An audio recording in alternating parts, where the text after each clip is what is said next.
right, good afternoon, everyone. Thanks very much for your patience today. Just a few things at the top, and we'll get right to your questions. First, as you are aware, Israel confirmed today the death of the leader of the Hamas terrorist group, Yahya Sinwar. We'd refer you to the Israelis to discuss the details, but this is clearly a significant development and a major counterterrorism achievement. As you saw from our readout earlier today, Secretary Austin spoke earlier today with Israeli Minister of Defense Gallant to discuss the reports on the killing of Sinwar and to get an update. I would highlight that when the call occurred, the IDF was still working to confirm Sinwar's death. During the call, Secretary Austin also reaffirmed U.S. support for Israel's right to defend itself and reiterated that the deployment of the Terminal High Altitude Area Defense Battery represents the United States' unwavering, enduring, and ironclad commitment to Israel's security. The Secretary also expressed strong support for the immediate release of all remaining hostages and a ceasefire in Gaza. We'll have much more to say from the Department on the death of Sinwar very soon, and we'll keep you updated. Separately, as we announced last evening, U.S. military forces, including U.S. Air Force B-2 bombers, conducted precision strikes against 5 hardened underground weapons storage locations in Houthi-controlled areas of Yemen. U.S. forces targeted several of the Houthis' underground facilities, housing various weapons components of the types the Houthis have used to target civilian and military vessels throughout the region. U.S. Central Command is still conducting a post-strike assessment, so I don't have any details to provide on that front other than to say that we struck exactly what we intended to hit. We'll provide updates as appropriate.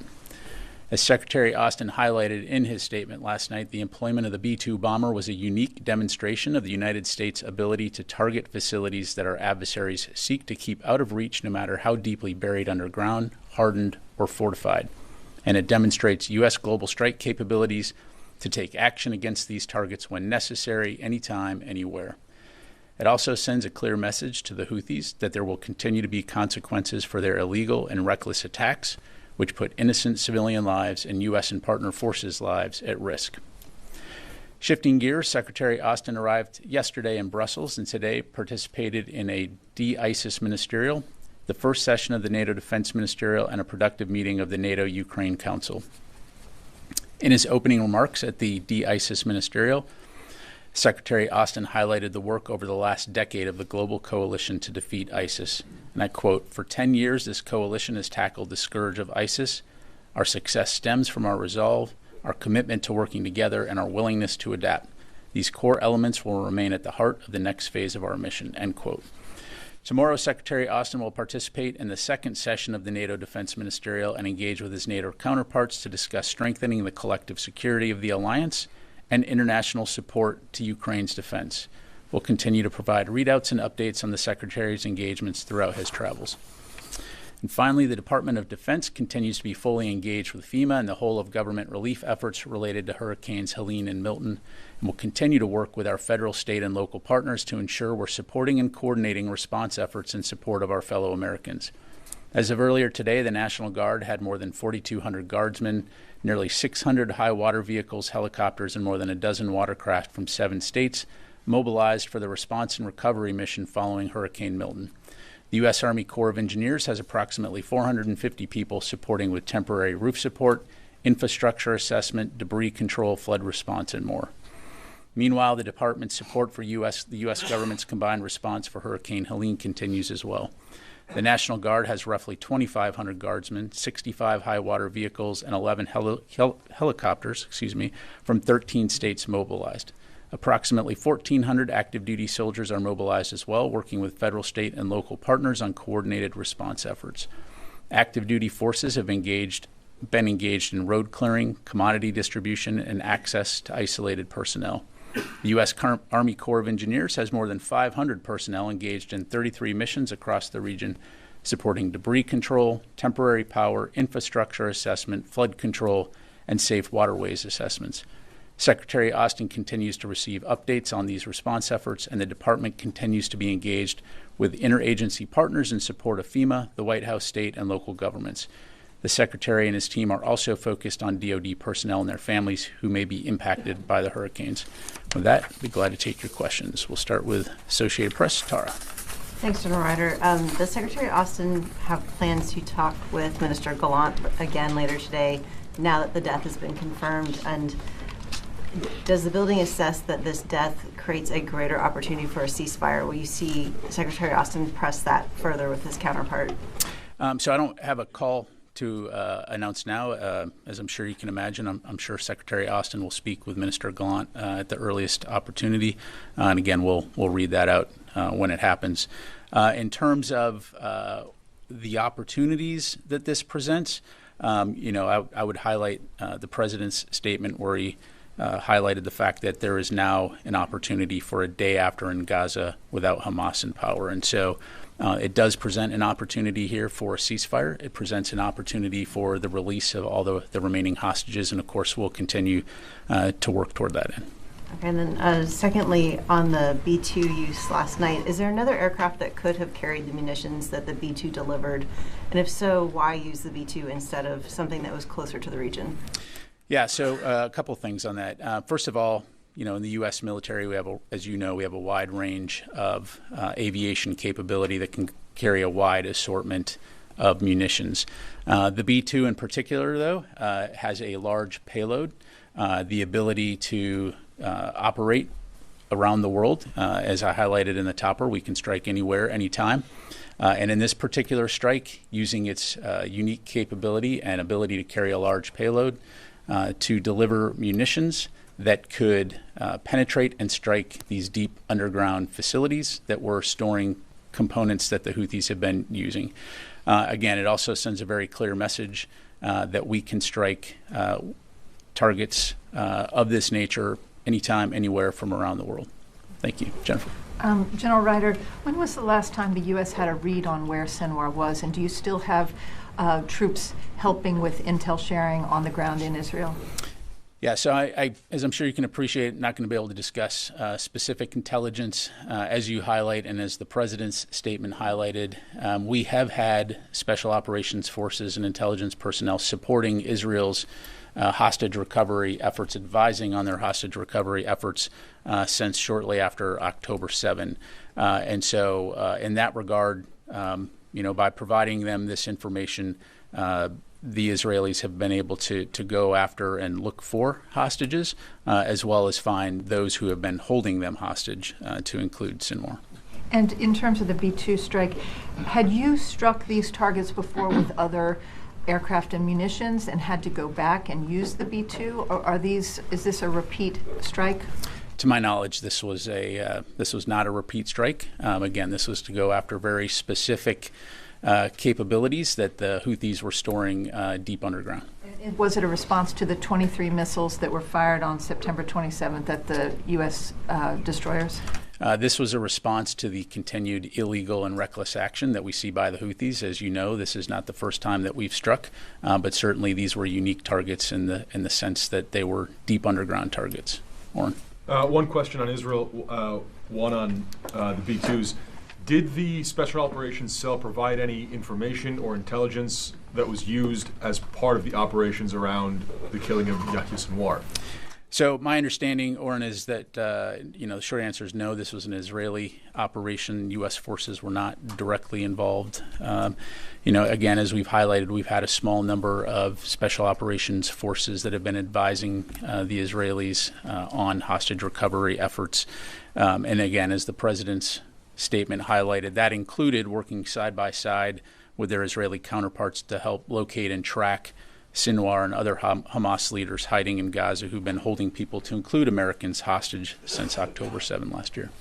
Can you say whether information or intelligence generated by the Special Operations Cell there went into previous killings of Hamas leaders like Mohammed Deif or Issa or others?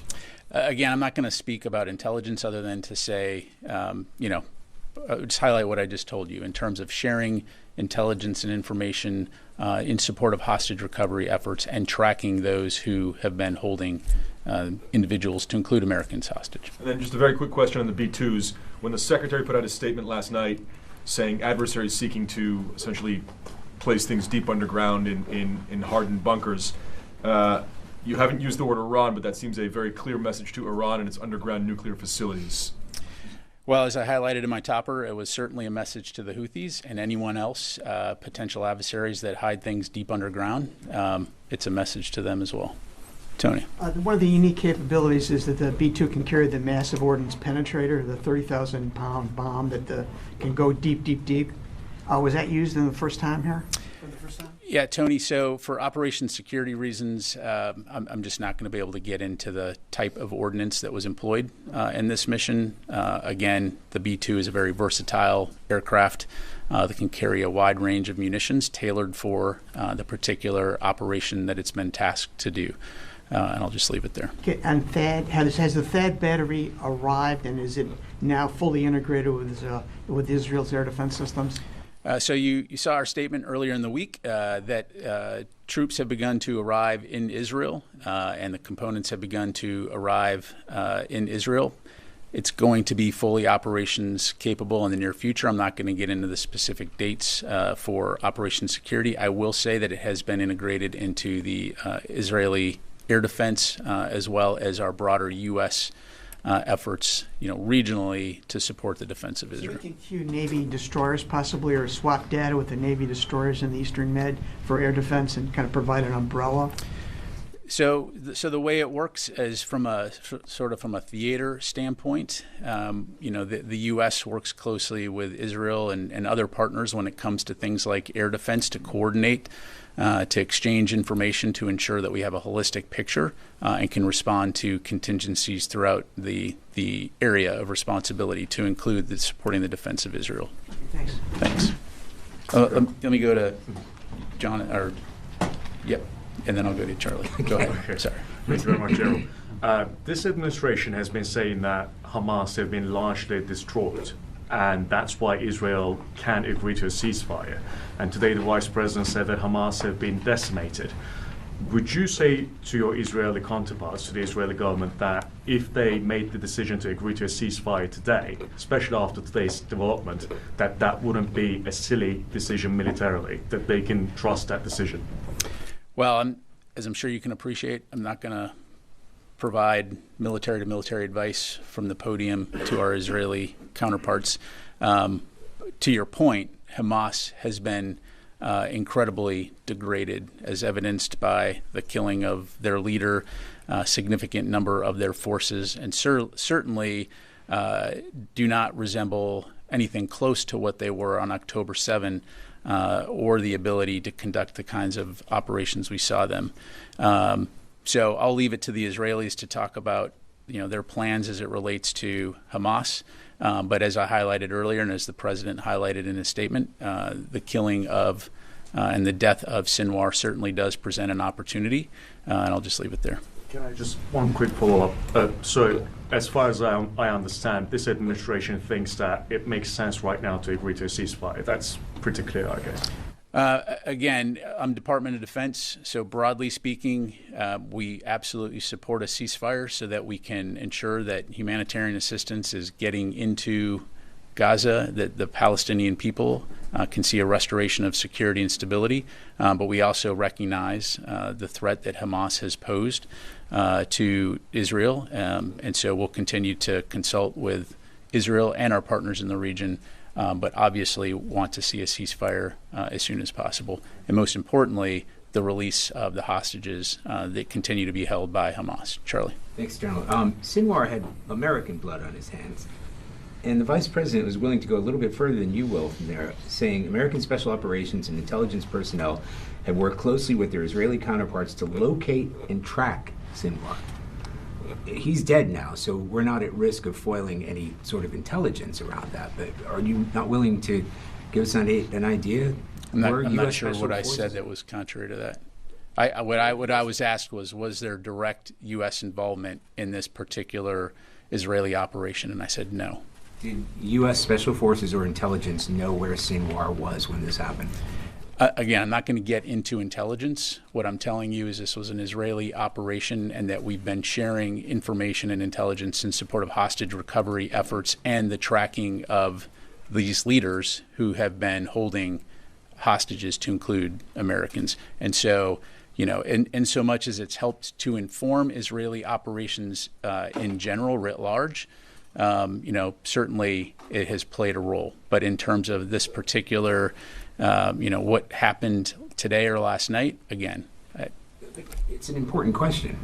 and I just answered it. So let me go on to Joseph. Thanks. I know you said the Secretary spoke to his Israeli counterpart before the Sinwar's death was confirmed, but did the Secretary, because as far as we know, you guys haven't received a day after plan from the Israelis in Gaza yet, is that correct? Again, from a Department of Defense standpoint, we're continuing to talk with our Israeli counterparts in terms of what that would look like. Certainly, it will be a complex undertaking, but, more to follow on that. And just to follow up on that, does the department think there's anything more to be done militarily in Gaza from the Israeli point of view?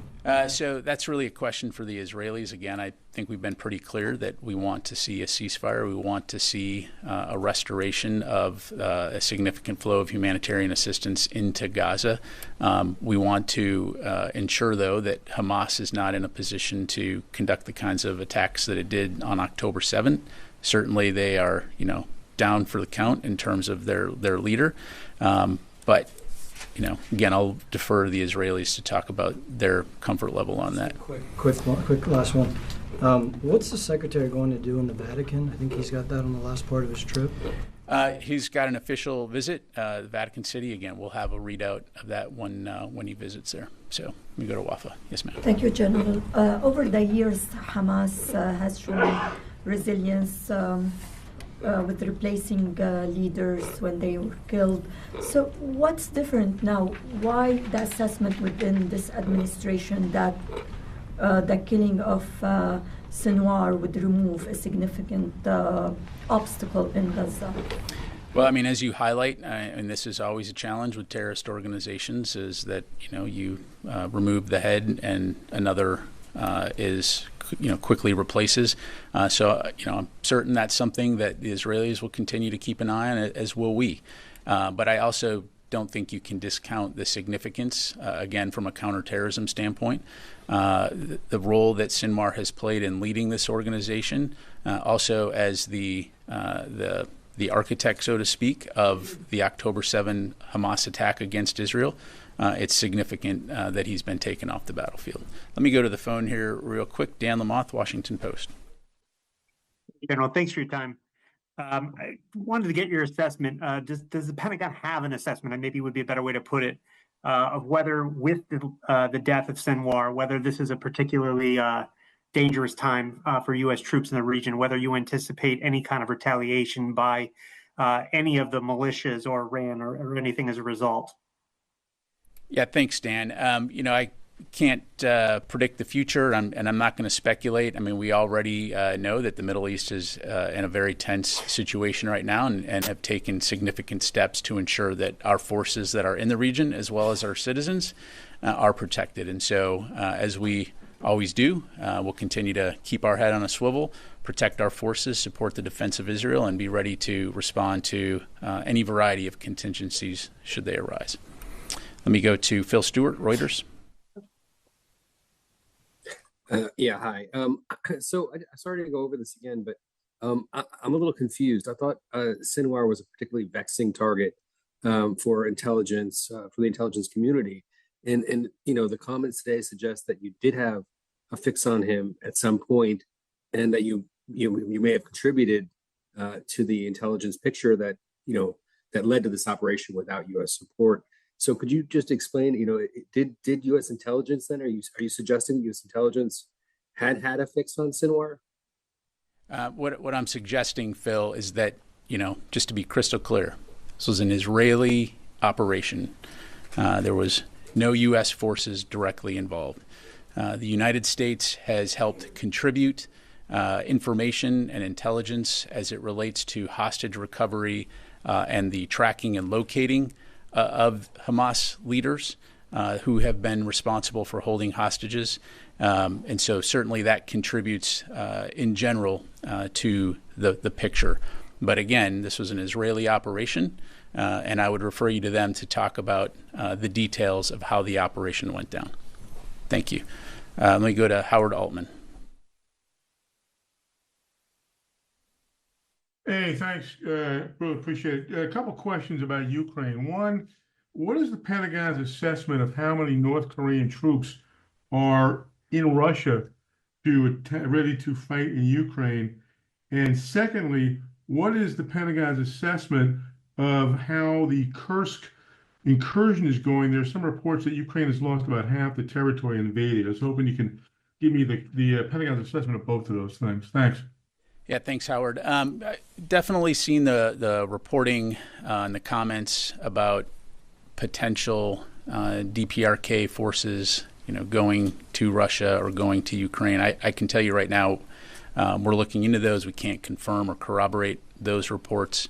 If true, that would demonstrate an increase in the cooperation between Russia and North Korea, and I think that would also demonstrate the situation that Russia finds itself in, the dire situation that it finds itself in terms of its forces on the battlefield. As you've heard us recently say, the casualties that Russia is experiencing on the front lines are extremely significant, upwards of 600,000 killed or wounded.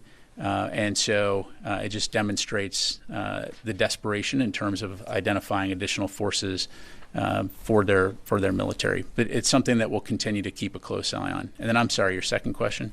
The second question was about Kursk. There's some reporting that Ukraine has lost about half of the territory it gained in that Kursk incursion. I'm just wondering if the Pentagon has an assessment of how that's going. Based on the information I have, that is not accurate. There has been some incremental, a small amount of territory retaken by the Russians in Kursk, but at this stage, nothing that we would consider significant. Okay, come back to the room here. John. Thank you, General. In President's statement, he used a very active language in terms of the involvement of the U.S. intelligence and providing this information to the Israeli side. Is this cooperation was from September 7th up until now? And was it a two-way intelligence sharing, or you only giving them information that you have? Yeah, so as we've said before, and we've talked about this publicly, we sent a small number of special operations forces to Israel to work out of the embassy to support and to advise the Israelis on hostage recovery efforts. And to put this into context, remember that there are American citizens that are being held hostages, so it's appropriate that American forces would be assisting and advising the Israelis on those recovery efforts. The President actually is comparing this with, mentioning Osama bin Laden's death as well. So it sounds like the U.S. sees this like the killing of the group that was responsible of that attack, which Israel used to show it as the 9/11 of Israel. So do you think that this is going to be like an opportunity to cease fire? Well, again, I think the President's statement speaks for itself. And as I already highlighted in that statement, he highlights the fact that this is an opportunity for a day after in Gaza without a Hamas. And so I'll just leave it there. Constantine. Thanks, Pat. Going back to the THAAD deployment, since, as you say, most of the unit appears to now be in Israel, are you able to offer any more specifics as to what the unit is or where they came from, what Army base they were deployed from? Constantine, I don't have more to provide for you from the podium here other than to say the unit did deploy from the U.S., and it's an air defense capability that will be integrated into the broader air defense capabilities that we're providing in the support of Israel's defense. Okay. And slightly related question, as we sort of look forward to Israel's future, you said, the flow of humanitarian aid is important for it to resume. Does the DoD see itself as playing a significant role in getting that humanitarian aid into Israel?